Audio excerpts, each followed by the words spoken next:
2,500 কাউসার driving centre.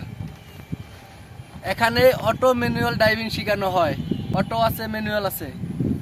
যোগাযোগের ঠিকানা 2,500 পায়রা চক্কর। এখন আমি স্টার্টিং কিভাবে চালাইতে হয় গাড়ি, প্রথম নিয়ম কারণ এগুলো আমি বুঝাবো। গেট লাগে নাই, আওয়াজ দিতেছে, টুং টুং আওয়াজ দিতেছে, গেটটা লাগে না। যদি গেট না লাগান সারা যদি আপনি গাড়ি টান দেন তখন তো আরেক গাড়ির ভিতরে গিয়ে মার খাইবেন। এখন গেট লাগিয়ে গেছে, আওয়াজ বন্ধ হয়ে গেছে গা, ড্যাশবোর্ডের আওয়াজ কি বন্ধ হয়ে গেছে গা। এটা পুরোটার নাম হয়েছে মিটার বোর্ড। এই পুরোটার নাম মিটার বোর্ড। এখন আমরা মিটার বোর্ডের ফাংশন গুলা শিখবো। মিটার বোর্ডে কি সমস্যা, এই যে ইঞ্জিন সাবির লাইন দিছি, লাইন দেওয়ার কারণে মিটার বোর্ডের সমস্যাগুলো, যেমন এই যে গেটটা খুলছি এন সিগন্যাল দিছে, গেটটা লাগিয়ে লাইছি আবার সিগন্যাল গেছে গা। এটার একটা সমস্যা আছে, এটা হচ্ছে মোবিল চেক বাতি। এর সমস্যা স্টার্ট করলে যাবে গা যদি মোবিল ঠিক থাকে। এই যে আমি স্টার্ট করে দেখাইতেছি, এখন গেছে গা।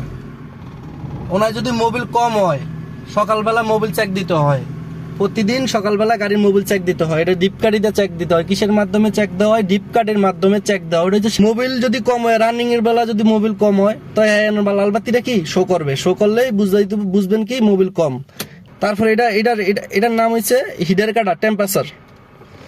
এই কোনো কারণে এই যে ছাপি দেখা যায়, ছাপির উপরে যদি সমস্যা, 5টা কারণে সমস্যা এই হিডার কাটাটা উপরে উঠতে পারে। এই ছাপির উপরে যদি উঠা যায় 5টা সমস্যা।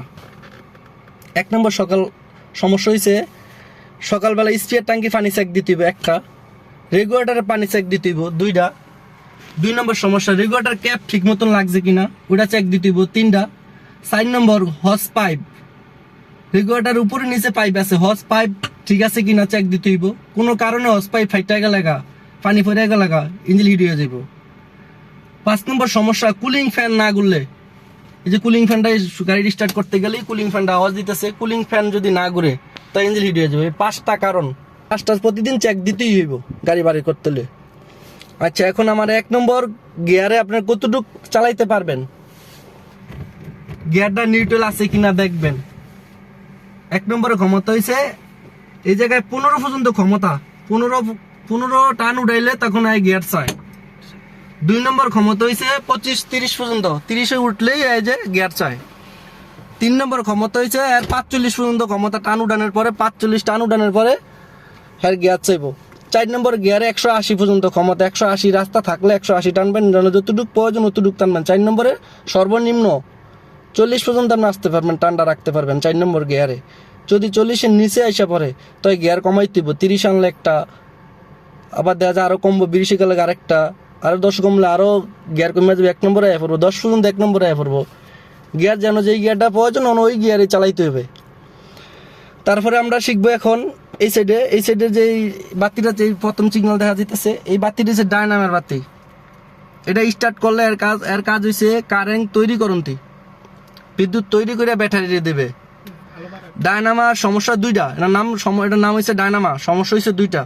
1 নম্বর সমস্যা হয়েছে বেল ছিঁড়ে গেলে হ্যাঁ ডায়নামা বাতিটা শো করবে, স্টার্ট হলে যাবে গা, স্টার্ট হলে যাবে গা, চার্জ দিবে যাবে গা, গেছে গা। আবার যদি বেল ছিঁড়া যায় তো আবার শো করবে। আরেকটা সমস্যা আছে তার সাথে আবার ওয়াটার পাম্পের বেল আছে, যদি ওয়াটার পাম্প যদি না ঘুরে তাই কিন্তু ইঞ্জিনের কাটা হিট হয়ে যাবে। এমন তো 5টা আছে, তার সাথে আবার ওয়াটার পাম্পের সাথে কিন্তু কানেক্ট আছে, একটা বেলে 3টার কাজ করে। তারপরে হয়েছে কি আমরা হ্যান্ড ব্রেকের বাতি যে টান দিছি পিছনে, হ্যান্ড ব্রেক হয়েছে, এখন হ্যান্ড ব্রেকের বাতি উঠে জ্বলতেছে, স্টার্ট করছেন, কারণ হ্যান্ড ব্রেকটা যদি না নামান, আমাদের হ্যান্ড ব্রেকের কাজ 2টি। 1 নম্বর হ্যান্ড ব্রেক যদি উঠানো থাকে কিভাবে নামাইবেন, এটা আবার উপরের দিকে টান রাখা পরে নামাই দিব। হ্যান্ড ব্রেক উঠানো থাকা অবস্থায় গাড়ি তখন টান দেওয়া যাবে না, তখন এখানে বাতিটা সিগন্যাল দিবে, এই বাতিটা জ্বলে থাকবে, হ্যান্ড ব্রেক নামিয়া তারপর যাইতে হইব। গাড়িটা স্টার্ট করার পরে দেখা যায় যে বাতি আছে, বাতিটা রয়ে গেছে। এখন বাতিটা কি বলতেছে হ্যান্ড ব্রেক নামানোর জন্য, তখন নামানোর পরে যাইবেন। এখন এই বাতিটা আরেকটা সিগন্যাল দেবে, এটা হচ্ছে ব্রেক ওয়েল মানে হাইড্রোলিক, আর এটা হচ্ছে হ্যান্ড ব্রেক, হাইড্রোলিক আর এটা হচ্ছে কি হ্যান্ড ব্রেক। হাইড্রোলিকের তেল যদি কমা যায় তাই বাতিটা এইভাবে সিগন্যাল দিবে। রানিং অবস্থায় গাড়ির ভিতরে 60 টান আছে, 100 টান আছে, তখন বাতিটা হাইড্রোলিকের এই ব্রেক অয়েল তেল যদি কমা যায় তাই তেলটা সিগন্যাল দিবে। তো 2টা সমস্যা, গাড়ি চাপিয়ে তাড়াতাড়ি ব্রেক অয়েল কম হইলে বইরা নেবেন। ব্রেকের দুইটা সমস্যা, ব্যাটারিরও দুইটা সমস্যা। 15 দিন পরে পরে ব্যাটারি পানি চেক, মাইনাস প্লাসের ভিতরে ক্লিপের ভিতরে ময়লা জমে গেলে ময়লা পরিষ্কার করতে হবে 1 মাস পরে পরে। আর এটা হচ্ছে তেলের সিগন্যাল, তেল কতটুকু আছে না আছে এটা দেখার জন্য দিছে। তেলে চালাইতে হলে যে এই জায়গায় নিয়ম কারণ, এই যে বাতিটা বাইরেতেছে তেলে চালাইতে হলে এই মাঝে টিপ দিলে আবার তেলে যাবে গা।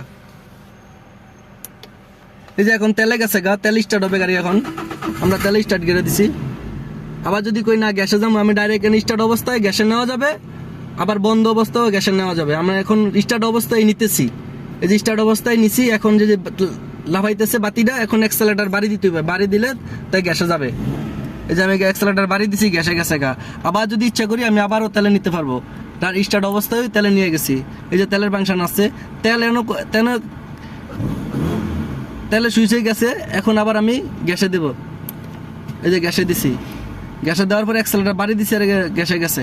আবার বন্ধ অবস্থায় গাড়িটা বন্ধ করছি, বন্ধ করে কিভাবে আপনারা আবার গ্যাসে নিবেন, তেলে নিবেন গ্যাসের থেকে। বন্ধ অবস্থায় টিপ দিলে গেছে গা তেলে। এখন ডাইরেক্ট তেলে স্টার্ট হবে, তেলে স্টার্ট হয়ে গেছে। আবার আমি আবার গ্যাসে নিয়ে যেতেছি, এই যে গ্যাসে নিয়েছি, অ্যাক্সেলেটার বাড়ি দিছি, আবার গেছে গা গ্যাসে।